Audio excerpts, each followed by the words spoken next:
Shalom, HALALYAM, YAHAWAH, BAHASHAM, YAHAWASHI, BAHASHAM, QADASH. Double honors to the apostles and elders of Great Millstone that rule well in Tarsus' truth with the Spirit. Shalom to the sincere Akim, Wa'akwatium, listening and learning, being doers of the word and abiding in the faith. To the speckled birds scattered abroad that look like the other nations but are truly Yasharallah, Shalom. And this is very much so an extemporaneous, or out of the blue, sudden lesson, but it just came to me through the Spirit, and I have to just, the brother, Yakal, his channel's nonstop on the block 144, or Yawakal Aina. I remember he said something like, "Hey, he decided as soon as he gets something through the Spirit come to him, he just does the lesson immediately." And it's beautiful. I just it's just a beautiful thing. Like, so I'm like, hey, I'm gonna do that too. Through the Spirit. So throw out to that brother. Call him like YAHAWASHI. So pretty much through the Spirit, I started like kind of ranting to my woman about how people are very, when it comes to taking care of their bodies. Of course, the scriptures say, "For bodily exercise profiteth little." However, that doesn't mean that you don't take care of your body at all. We still, exercise when we can. We still fast. Of course, prayer is at the forefront, and we fast mostly for the spiritual benefits, but it benefits your body as well. As well as the pulse, like Daniel did. Eating fruits and vegetables, drinking water, things like that. You still have to take care of your temple, all right, which is your body. Okay, and the spirit of Yahawadah is not going to dwell in a defiled temple, right? Because our bodies are not our own. Let me get that real quick. Okay, so that's in First Corinthians, I believe. Let me get that real quick. Okay, so I had to find it. It's First Corinthians, chapter 3, starting at verse 16. Know ye not that ye are the temple of Yahawah, and that the Spirit of Yahawah, QADASH, the Holy Spirit, dwelleth in you? If any man defile the temple of Yahawah, him shall Yahawah destroy, for the temple of Yahawah is holy, which temple ye are.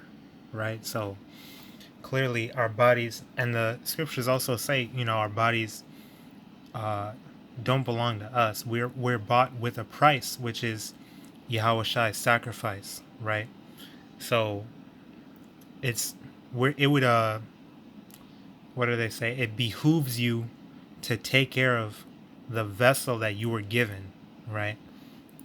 And speaking on the the fasting, and exercising, I brought up the example of my mother, right? Because she's actually 60 plus years old. I'm not even sure how old she is exactly. She's 60 plus, and she has diabetes and arthritis, right? And she was dealing with some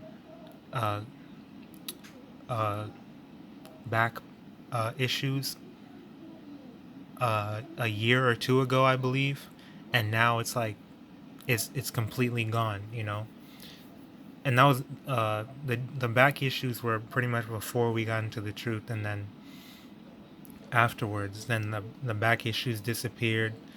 The diabetes is under control without any type of pills or in shots, insulin shots, or whatever it is that they be taking for diabetes, for diabetic people, or and the arthritis, because she's very active, even more so now than she's ever been, at least within my memory. She's so much more active now. She's constantly moving, going up and down stairs and everything, and with no problem. She doesn't complain about being tired or anything like that. And that shows you this is a 60 plus year old woman and we don't even eat the healthiest, but she's still strong because of the mercy and grace of YAHAWASHI YAHAWASHI. And she does take care of her body clearly, you know. That I don't, and the highlighting the health infirmities that she has, you know, are people, and we're talking about people that are, you know, maybe 35, 40 and younger, right? Maybe even younger than that. I'm going to say 30 and younger. You know, people on social media talking about, you know, them dealing with things. Oh, my mental health. I have eating disorders. You know, I have body dysmorphia. And really, when you look at it, these people are snowflakes. Like, they are very bitch made to be complaining about non issues, non existent first world problems for a woman like my mother. And a lot of older Jakes and Eves that are very healthy and strong and still go to the gym and everything. And they're complaining and they're not, you know, trying to lose weight. People will feel bad for them and donate to them, and people will have these big platforms talking about so-called body positivity when they're just highlighting and encouraging these death styles, right? These unhealthy lifestyles, which is going to lead to death. All right, that's why I say death style, not only because of the health issues of being overweight and consuming all this junk, but also because it's a sin. Self harm is a sin, right? Let me get this a couple scriptures. Okay, so before I get what I was going to get, this is Sirach or Ecclesiasticus chapter 38, verse 9. My son, in thy sickness be not negligent, but pray unto Yahawah, and he will make thee whole. But, you know, you have these people that are just going to wallow in their depressive state and just say, oh, my mental stability is rocky, it's shaky, you know, I'm going through a lot. And they just neglect their health. They neglect, you know, the Lord. Because the scriptures say, you know, peace, prosperity, sickness, health, death, life is all of the Lord. You know, he has the power to give, he has the power to take away. You know, but they always forget YAHAWASHI YAHAWASHI, and that's why, you know, it's a slippery slope dealing with that, you know, that lazy, sinful mindset. It's one thing leads to another, you know. So you make excuses is gonna lead to, you know, being unhealthy and just continuing in the sin or the unhealthy diet or whatever. Then it leads to you forgetting the Most High. You know, it leads to, you know, more sin, you know, adding sin unto sin, then it ultimately leads to death, you know. Okay, this is what I was going to read. Uh, Also in Sirach, chapter 10, verse 29. Who will justify him that sinneth against his own soul? And who will honor him that dishonoreth his own life? Okay, that also goes for, you know, these well, yeah, that goes into self-harm, you know, suicidal people, these emos that, you know, cut themselves or do whatever. And for, you know, on the topic of exercise and uh, keeping yourself healthy, taking care of your temple, you know, how can you justify that? These people are coming up with all types of excuses to stay overweight, to stay obese, to stay unhealthy, to stay with, you know, especially our people sticking to the same nasty foods that we've been eating since slavery. You know, the shrimp, crab, lobster, pork, chitlins, you know, all this nastiness, eating nothing but fried foods, fried chicken, drinking nothing but soda, doing all this wickedness ultimately, because the Lord told us what we should and shouldn't be eating. And the Lord also said, uh, all things are lawful unto me, but not all things are expedient. Roughly paraphrasing, right? All things are lawful, but I will not be brought under the power of any.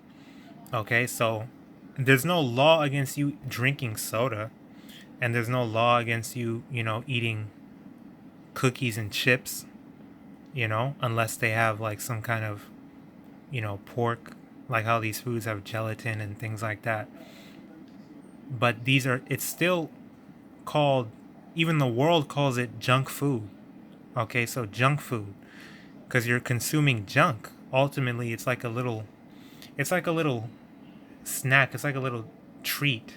You know how people that work out, that bodybuild, they say, "Oh, I have a cheat day. I'm gonna go eat a pizza or whatever." It's greasy, oily, fried, whatever. Because it's not supposed to. You're not supposed to just be eating it all willy nilly. That's not supposed to be a part of your regular, everyday, you know, consumption. Okay, so so if you're under the power of something, that means you are a slave to it. You can't even, stop yourself from eating it and decide to fast. Okay, then that's a problem. Okay, let me get this precept. All right, in chapter 14, right? This chapter 14, verse 8 or 5, verse 5. Chapter 14, verse 5. He that is evil to himself, to whom will he be good?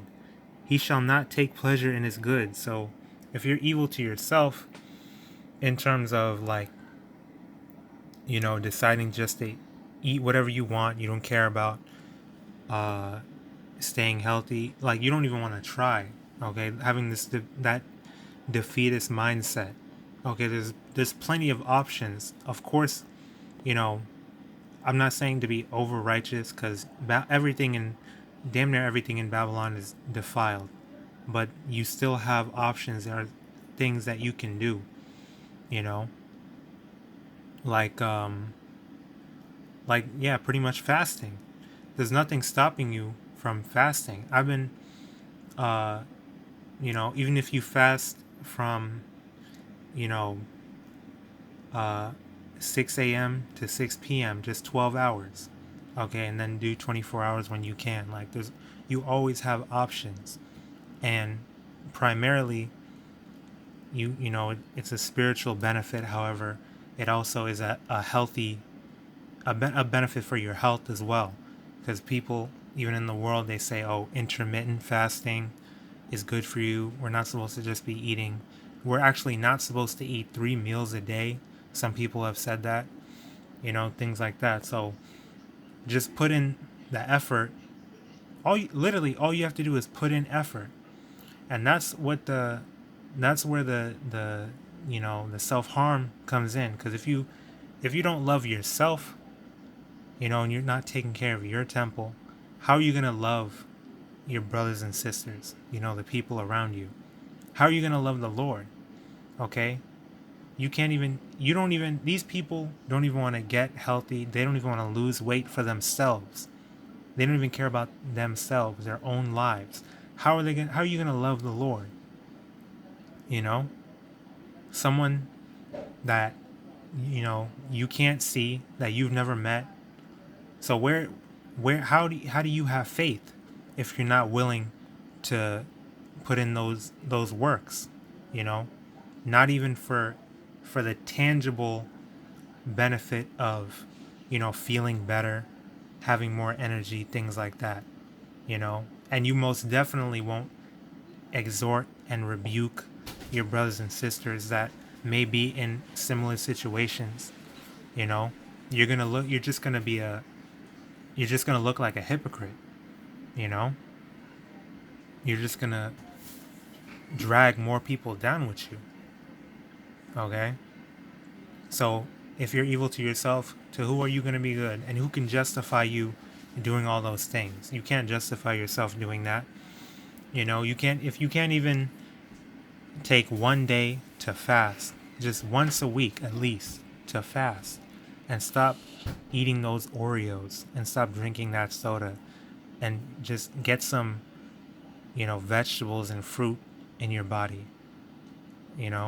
or, just stop eating completely. Really, all you have to do is fast. Fasting will make you lose weight, you know?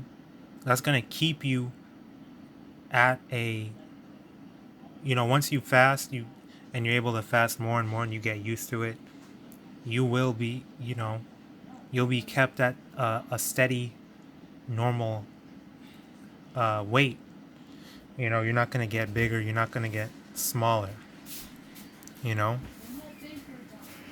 And like I said, with the example of my mother, it's hard for me to give people the benefit of the doubt with that, because it's really no excuse. It's a matter of the individual's discipline, right? So I guess that's pretty much all I wanted to bring out. It just came to me through the Spirit. I thought it was something good to go into real quick. So I pray that the lesson was edifying. Abba Babal, Kwam Yasharala, Shalom to the hopeful elect, and blessings, honor, glory, and power unto Yahawah, YAHAWASHI, Shalom.